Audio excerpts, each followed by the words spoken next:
Welcome, everybody. Welcome to GTA Sports Studios or GTA Live Tube for that matter. Welcome to Rumbling Wrestling's number 15. We're going to talk about the WWE Hall of Fame. There's going a lot of rumors around who is going to be inducted, who is going to be the headliner. There is still some doubt. It's very quiet about this matter. There's actually two names circulating. Or it is Goldberg or The Undertaker. I can take a little pressure away. I don't know if it means something. Sorry, guys, I'm a little bit thirsty. I'm having a nice cup of tea tonight. Um, um, I don't have any meaning, but if you think logically wise, um, this week was announced WrestleMania 34 will be in New Orleans. Now, and who showed up on the press conference? The Undertaker. Now, I'm wondering something, right? If you go to a press conference that will for an event that will first happen in 34, right? But you make sure there are people going.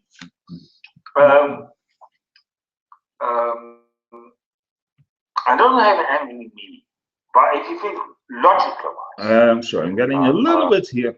Sorry, that was a little bit. Anyway, if you were sent to a sporting event, a player, let's say, I don't care what sport it is, let's say American football for that matter, right? I mean, would you send a player that is maybe for, let's say it's for the European Championship football. Yeah, let's take another sport. And it's somewhere in 2018 or 2000, no, let's say the World Cup football, 2018 for that matter. And there is today a press conference about it. I know it's a little bit far-fetched, but let's say about it. Who would you send? If you would send Messi, right? Because the Undertaker and Messi, their own sports, they're similar to that, man. They're big they are. Would you then send Messi if he was already certain to retire this year? That is the case. There you have to keep in mind. Now, of course, it is not a given. If you go into the Hall of Fame, you have to retire. But let's be honest about it. In the Hall of Fame, there's only been football of wrestlers who have been retired. That's how it is. And so that's why I really have my doubts. Now, Goldberg, actually, I don't know what for contract he signed. He was talking about the championship. If Vince McMahon really wants to pay that, then he also doesn't have to retire. But that means that if you have not Undertaker, you don't have Goldberg, who are you going to put then in as the main headliner? There are some rumors going around, and I want to get my list on this. Just maybe a little bit list. Now, who are certain are Rick Rude, DDP, and Brian Alvarez. Those rumors are a little almost as good as confirmed, even though they're not officially announced yet. And then you have also William Regal going around from England, and that makes sense because now we're getting this weekend we're getting the WWE UK Championship. So why not actually also then put a very famous English wrestler into the Hall of Fame? So that makes sense. It's smartly done. Christian, obviously, he's been a great talent. He's not wrestling anymore. The natural disasters, there are my doubts on, but you never know. Michael Tonda, IRS, absolutely, 100%. I think he deserves him. And those are names of a few. And then Goldberg or The Undertaker. Now, I have both doubts about the same. There's going rumors around that They're going to get title against Korea, and that John Cena has the title, and the Undertaker is the champion. Well, he's the challenger. However, and have to give up Korea. But the rumors are so strong that he will win the Royal Rumble. So why he has to put his career on the line, that doesn't make sense. If you win the Royal Rumble, you don't have to put your career on the line. You get that. You are allowed to have that championship match. So I think that it's a lot of bollocks. Should The Undertaker retire? Let's be honest, he is not in the best of health anymore. You know, he's getting on his age. He's in his 50s somewhere. Uh, he can still bring it, but not so good anymore, you know, as in the attitude area or whatever. Or the last time he won the Royal Rumble in 2007. I saw him last time wrestle in 2009. That was in Hamburg. I was there personally seeing the show. And there he seemed, yeah, he was still the Undertaker, but not that good. And let's be honest, the feud with Brock Lesnar on SummerSlam and Hell in a Cell, yeah. There I had something, it was not that good. But The Undertaker brings, of course, mystic. He brings phenomenal along. He brings ticket sales along. And if he says, I'm ready to go, why shouldn't he? He is the leader of the locker room, as it's rumored, as has been told for many years, if I may say so. And Vince McMahon has something. Hey, if Undertaker wrestles, I get a lot of money. So why shouldn't I? Makes sense. But are you really ready to keep on going to put his health on the line? That is what I'm worried about. You know, I'm thinking also about Mark Calloway, the person who is the Undertaker. And that makes me think, yeah, maybe the time has come to that he has to retire. And then why not retire when he goes into the Hall of Fame? I mean, Sting did it last year, announced his retirement officially, when it was already sometime rumored, on the Hall of Fame. That is the whole thing. Now, so, but I guess we just have to wait and see for that matter. There's also another subject I actually want to talk about. Bailey against Sasha. Now, let's be honest about one thing. This is going to be a SummerSlam, so it's probably going to build up for SummerSlam, and I'm all for. The problem I have is this area with the WWE network is we having almost every second week a pay-per-view. To be quite honest, I'm getting fed up with it. It is too much.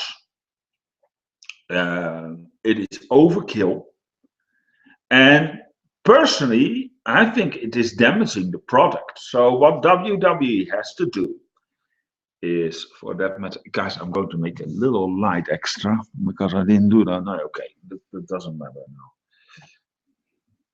You still can see me, guys, right? Yeah, you can. The WWE has the problem with doing so much pay-per-view. You can't build up particularly a good storyline. I would not actually mind if we had just once per month. Huh? One month SmackDown, the other month Raw, and then the big four in between. The case is you could build bigger storylines, build them properly up, and get proper storylines also, more creative. And it's now overhashed. And sometimes we even in matches now that even is not based on storylines. Take the cruiserweight championship for that matter. The 205 live after SmackDown. I'm not even watching it. I think it's boring, to be quite honest, and it's overkill. Secondly, is that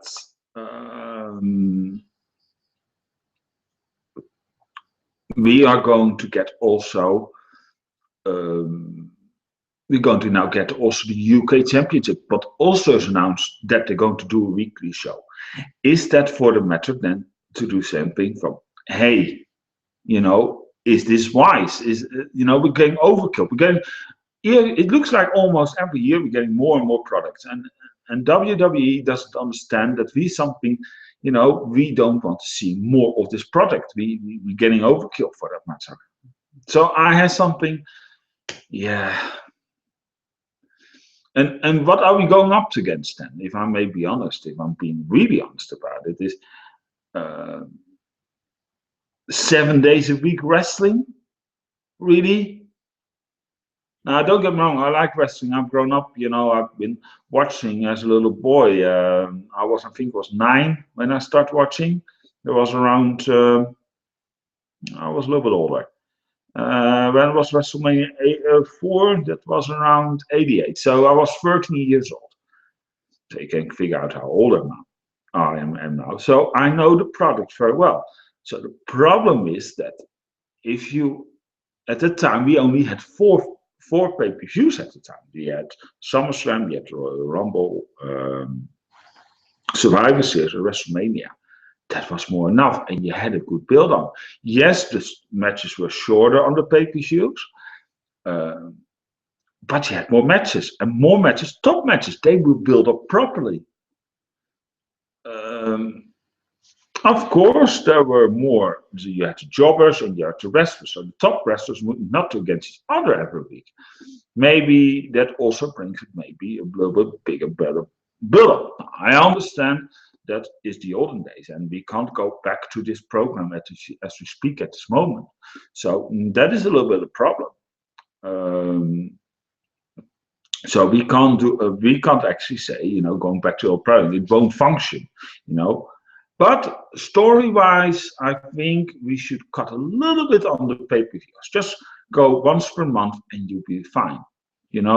Big Four still together with Raw and SmackDown, and then once per month you'll have a pay-per-view of SmackDown and one pay-per-view of Raw. Cut down Raw even to 2 hours, for that matter, because that's also overkill. 2 hours is, if I watch SmackDown, I find it more, the build-up is more better. You get more lines driven for, and that is good. That is really good. I think that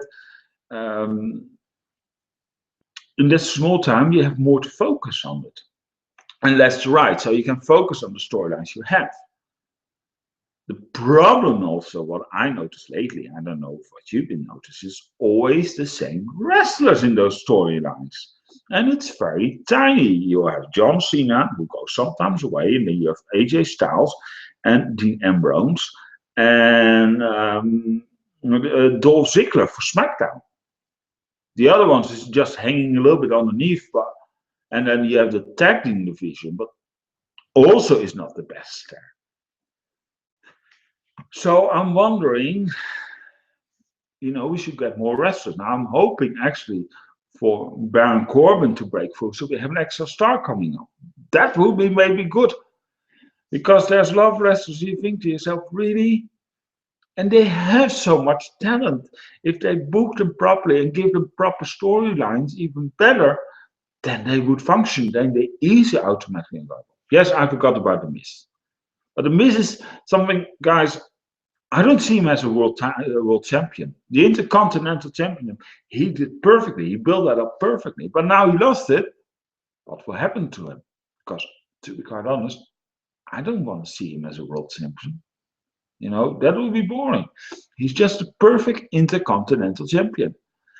And for Raw, it's also like that. Yes, Seth Rollins, Roman Reigns, who's been pushed down our throat, literally. Kevin Owens and Chris Jericho. Well, actually, also is a part-time, but he's doing good. He's been there for a long time. But again, it's the same story. It's on every brand the same story. It's only those four. And I have something where are we going with this? And I have something. Yeah, what shall we do about the matter? And I have something. Yeah, I don't know. I'm scared that this is going to do hurt even the product even more. Um, so what should we do? Shall we go back to the old days it was? But then you have SmackDown suffering, and that you combine all the wrestlers you want. But then again, it is getting down to the old crap again. And I think also, if I'm being honest, when the big four are coming, you should build up more inter-emotional matches so you have something new, because that's also the problem. If you see all those pay-per-views we have every second weekend, you always have to, for a half year, the same matches. And that is the worst problem. So I think if you build up the superstar more properly, you get more different matches and you can have those pay-per-views. But please, it's too much. And now we're having a little bit break till the 29th of January to the Royal Rumble. Well, I'm looking forward to, don't get me wrong. I hope you guys also looking forward to that event. But after that, it will probably be every second week we have a pay-per-view again. And it's, yeah, I don't see it work. And that's what I'm talking about. Now there's already rumored that they're going to build up Sasha and Bailey for the summer. Does that mean after WrestleMania, we're going to have all the time Bailey and Sasha competing every week on Raw, and then every month on the Raw pay-per-views? Are we going really to see that? Because there's rumored already now that they're going to build that up. They're now already building a little bit up that they're going to have a tag team against Charlotte and what is her name? Janaya Jax. And they get squabbled. They turn Sasha heel. And then they slowly, and she walks away. And that's how they build up the feud. That is rumored. But that match will officially upload first on SummerSlam. So what we are going to get this summer? I mean, seriously, are we going to get that far and that we're going to get that boring? We're going to need, pick our noses and have that feud going for the next half year. We're going to have the same matches. We're going to have Sasha Banks Bailey on every pay-per-view till SummerSlam after WrestleMania. That is my problem. So I think a long time build up is good. You can create a lot of variety in the storyline, don't get me wrong. But don't do every pay-per-view the same match all over. And don't get me wrong, I think the storyline Sasha Banks and Charlotte was awesome, but that eventually also dragged on too much. And that's why the Iron Man match actually was not really what I was looking forward to, because I've seen that match already 1,000 times, because they were doing it on Raw and they were doing it on pay-per-view. And the title went back, forward. Why? Just to keep the storyline going. And something, guys, really, I don't know. But that's just my opinion. Anyway, my name is Jan-Jaap Abbink. I have actually nothing so much more to talk about on the world of wrestling. It goes as it goes. I was not particularly fun on Raw this week, but I've not been lately actually really happy for Raw. It's getting too much actually. And SmackDown, yeah, they have some good storylines going, but they should also do something more variety, because, as I say, yeah, it's all the same superstars anyway. So that's the whole problem. Anyway, my name is Jan-Jaap Abbink. If you like this video, please subscribe. Push the subscribe button here. Let me know what you think. about the pay-per-views. Are there too much? What would you do if you were in the WWE with the situation? Do you think also they need more time between the pay-per-views and a proper build? But how would you do it on the pay-per-views? Huh? Let's be honest. And yeah, I mean the product is getting too still, too quickly, too still in this moment. If you keep on like this. Um, Anyway, if you like the video, share the video, share it on Facebook. If you like your video, show it to your wife, share it with your boss, your lover, your friends, your neighbor, your classmates, everything, or who you want. Okay, like it on Facebook, share it on social media. Uh, get your friends to subscribe. Tell them about Rumblin Wrestling. If you say, "Hey, I'm not actually a wrestling fan," what else you got to offer? That is okay. I'm going to talk a little bit about that. You have um, on Mondays you have the GTA show where we're talking everybody, everything but football. So they can be politics. They could. We even talked about you too last Monday, huh? We're going to or situation in society, or you know what I'm going on. Then on Tuesday we have the pitch, the hardcore football discussion show. We're talking about football, what's going on in the world of football. Thursday, today, it is Rumbling Wrestling. Then on the sides we have still every once per month, and coming up already the second this month is a little bit extra as an welcome back gift. We're going to do movie rants. We're going to talk about what is going on in the world of cinema. You can see I'm a very busy person. And after every sporting event, we have the aftermath of. Directly after the event, we're going live. We're going to talk about the event, what your thoughts about it is, and what were pros and cons about the event. All right. Coming up, of course, is probably the first scheduled is on the 30th of January. It's already the 30th because it's in the middle of night here in Europe. For you guys in America, it's still the 29th. We're going to talk about the Royal Rumble. I will let that know later. Anyway, if you want to find us on the internet, that is fine. We have our great website, gtasportstudio.com. On Facebook, we are on facebook.com/GTA Sports Studio. And we are also on Twitter, twitter.com/GTA Sports Studio. You can also follow us there. So that's great. Thank you for watching. I'll see you next week. See ya. Bye.